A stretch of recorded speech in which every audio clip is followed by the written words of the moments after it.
मुझे आपकी आवाज़ सुनी सुनी लग रही है। मैं आपको नहीं जानती। अच्छा मम्मी तोड़ दी है तो तुम्हें भी यहीं पर आना था। तुम्हें इतना अच्छा लगता है ना तो तुम मिलो। मैं और जलाल शादी कर। वो तुमसे शादी नहीं करेगा। मतलब मैं नहीं तो मेरी सहेली से। झूठ बोलती है तुम्हारी। चार सद्दा में एक बाप ने खानदान के एक लड़के के साथ अपनी बेटी का रिश्ता तय कर दिया और कुछ ही अरसे बाद मंगनी टूट गई। इस सानहे के बाद लड़का नफसियाती उलझनों का शिकार हो गया और लड़की से इंतकाम लेने का सोचने लगा। मैं हूं पारस मसरूर और आप देख रहे हैं कोई देखे न देखे, शब्बीर तो देखेगा। जूतों की दुकान में एक लड़की को जूता पहनाते हुए जलाल कहीं खो सा गया था। उसके सामने उसकी साबिक मंगेतर के मेहंदी रचे पांव थे कि इतने में गाहक लड़की ने उसके ध्यान में नकब लगा दिया। कोई और डिजाइन दिखाएं भाई, ये नहीं मुझे समझ में आ रहा।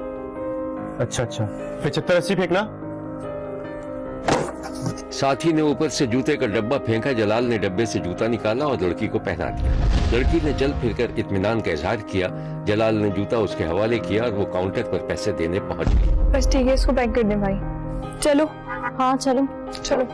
लड़की जैसे ही दुकान से बाहर निकली, जलाल को ऐसा लगा जैसे लड़की जानी पहचानी थी।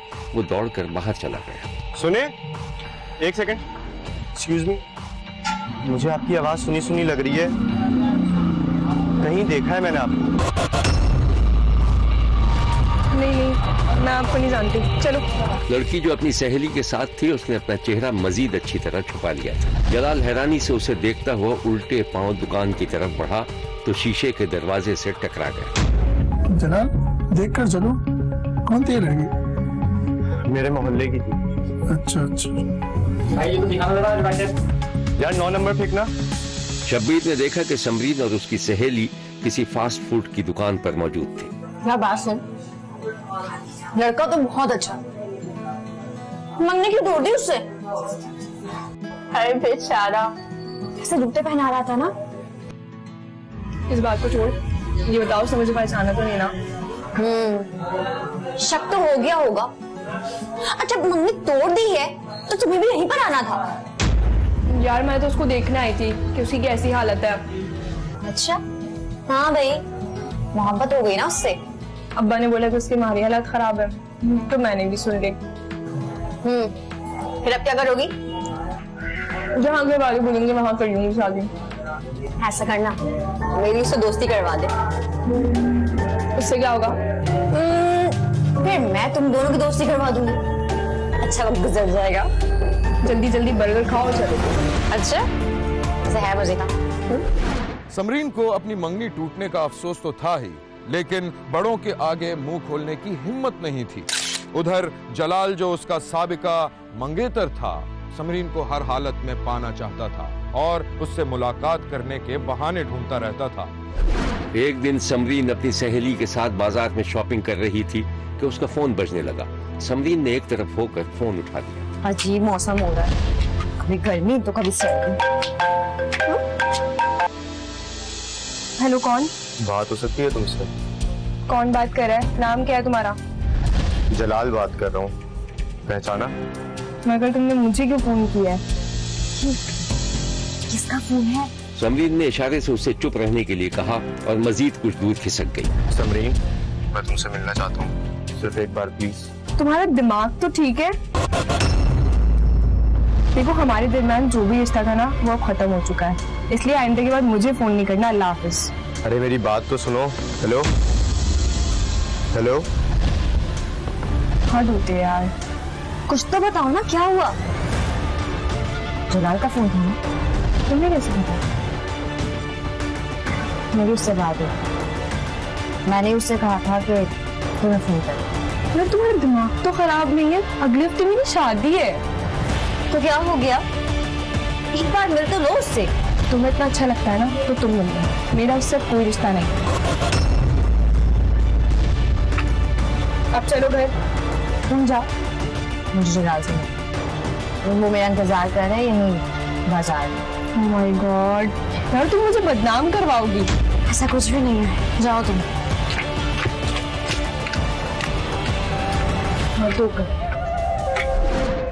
समरीन अगले हफ्ते होने वाली अपनी शादी के ख्वाबों में खोई हुई थी, लेकिन जब उसे यह पता चला कि उसकी सहेली उसके साबिका मंगेतर जलाल से मिलती है तो उसके दिल में एक अजीब सी चुभन पैदा हो गई।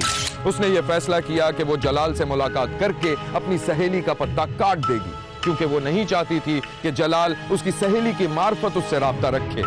समरीन और जलाल के दरमियान खुफिया टेलीफोनिक राब्ता हुआ। उसने उसे रास्ते से हटने के लिए कहा, लेकिन जलाल समरीन से ही शादी पर बदसिद था। सर्दियों की रात थी और समरीन आतिशदान के सामने बैठी अपने होने वाले शौहर अदनान की तस्वीरें मोबाइल पर देख रही थी कि इस दौरान समरीन की सहेली का फोन आ गया। हेलो। हेलो, क्या यार समरीन, फोन तो उठा लिया करो। इतनी रात को? खैरियत? खुशखबरी सुनानी थी तुम्हें। खुशखबरी? यानी ये कि मैं और जलाल शादी कर रहे हैं। सवाल ही नहीं पैदा होता। वो तुमसे शादी नहीं करेगा, बल्कि वो कभी जिंदगी में शादी नहीं करेगा। तुम्हें कैसे पता? तुम्हारी तो उससे बात भी नहीं होती। अच्छा छोड़ो, पता है क्या कह रहा था? कह रहा था कि बारात वाले दिन में मुझे दुल्हन के रूप में एक नजर देखना चाहता है। अच्छा, तो बहुत बड़ी गड़बड़ हो गई यार। कितना बड़ा धोखेबाज इंसान है वो। एक साथ हम दोनों से फ्लर्ट कर रहा है। देख, जान से मार दूंगी उसे। क्या वाकई उसने मुझसे शादी का कहा था? हाँ तो और क्या, झूठ बोल रही हूँ मैं। अच्छा देखो, मैं तुमसे बाद में बात करती हूँ। अल्लाह हाफ़िज़। समरीन मेरी बात तो। समरीन ने ज़हनी तौर पर जलाल को अपनी जिंदगी से निकाल दिया था और अब वो नई जगह घर बसाने जा रही थी, लेकिन उसकी सहेली के फोन के बाद उसकी रातों की नींद उड़ गई। वो ये बर्दाश्त करने के लिए तैयार नहीं थी कि उससे मंसूब कोई भी चीज किसी और के पास चली जाए। समरीन ने इसी उलझन में आतिशदान में मजीद लकड़ियां डाल दी, जिससे शोले मजीद तेज हो गए और उसका चेहरा सुर्ख होकर रह गया। समरीन ने अपनी सहेली से ताल्लुकात तोड़ लिए थे और जलाल से राब्ते बढ़ा लिए थे। वो उसे छोड़ना भी चाहती थी, लेकिन कोई ना कोई रिश्ता भी रखना चाहती थी, क्योंकि जलाल उससे शदीद मोहब्बत का दावेदार था। समरीन सर्द कमरे में पर्दों के सामने टहल रही थी। उसके कानों से फोन लगा हुआ था। हेलो। हाँ, मैं समरीन बात कर रही हूँ। देखो जलाल, हमारे दरमियान जो भी रिश्ता था वो खत्म हो चुका है, लेकिन अफसोस इस बात का है कि तुम एक वक्त में दो लोगों के साथ फ्लर्ट कर रहे हो। क्या? तुम नसरीन से शादी कर रहे हो। किसने कहा ये? नसरीन ने मुझे खुद बताया। मतलब मैं नहीं तो मेरी सहेली से ही। ऐसे इंसान से तो मुझे बात करते हुए भी नफरत आ रही है। इतना गुस्सा मत करो, झूठ बोलती है तुम्हारी दोस्त। मैं तो सिर्फ इसलिए उससे बात कर रहा था कि तुम्हारे पैगामात देती है मुझे। मेरे पैगामात? हाँ, वो कह रही थी कि तुम मुझसे शदीद मोहब्बत करती हो, लेकिन खानदान के बड़ों के सामने बोल नहीं सकते। बताओ, क्या ये झूठ है? झूठ है या सच? देखो, अगर तुम मुझसे सच्ची मोहब्बत करते हो तो मेरे और मेरे रास्ते से दूर हट जाओ, बल्कि दफा हो जाओ। सॉरी, मैं अपनी जुबान पे कंट्रोल नहीं कर सकती। अच्छा, हट जाऊंगा, फोन भी नहीं करूंगा कभी और नजर भी नहीं आऊंगा तुम्हें। लेकिन एक शर्त है मेरी, रिक्वेस्ट है। मैं कुछ नहीं कर सकती। बस मेरी इतनी ख्वाहिश पूरी कर दो कि मैं तुम्हें दुल्हन बने हुए एक नजर देखूं, प्लीज। ये कैसे मुमकिन है? मुमकिन है। मैं रास्ते में खड़ा हो जाऊंगा। जब तुम्हारी गाड़ी वहां से गुजरेगी तुम मुझे मैसेज करके बता देना, इन्फॉर्म कर देना। अच्छा, एक नजर देख लोगे, उसके बाद क्या होगा? उसके बाद कुछ नहीं करूँगा। जब इंसान का जिंदगी का सबसे बड़ा ख्वाब पूरा हो जाए तो उसको खामोशी से मर जाना चाहिए। यानी तुम बिल्कुल ही पागल हो चुके हो। क्या चाहते हो? हाँ, बस मैं तुम्हारे रास्ते से हट जाऊंगा। बस मुझे इन्फॉर्म करती रहना। ये कैसे मुमकिन है? मैं अपने दूल्हे के साथ गाड़ी में होंगी, तुम्हें मैसेज करूंगी। देखो जलाल, अब मुझसे और मेरे रास्ते से बिल्कुल दूर हट जाओ।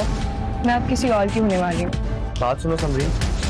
समरीन के हाथों से फोन गिर गया और वह हवन्नकों की तरह आतिशदान की जानिब इस तरह बढ़ने लगी जैसे यही आग उसके मसाइल का हल है। उसका जी चाहा कि वो आग में कूद जाए, जल मरे और अपना खात्मा कर ले, लेकिन उसी दौरान उसके कान में उसके होने वाले शौहर के अल्फाज गूंजने लगे। समरीन, तुम मुझे कुछ परेशान लग रही हो। मुझे बताओ, तुम मेरी जिंदगी में शामिल होने जा रही हो। समरीन ने झुककर जमीन से फोन उठाया और एक सोफे पर सर झुकाकर हिचकियां लेने लगी। यहाँ लेते हैं हम एक छोटा सा ब्रेक। कहीं नहीं जाइएगा, हमारे साथ रहिएगा, क्योंकि कोई देखे न देखे शब्बीर तो देखेगा।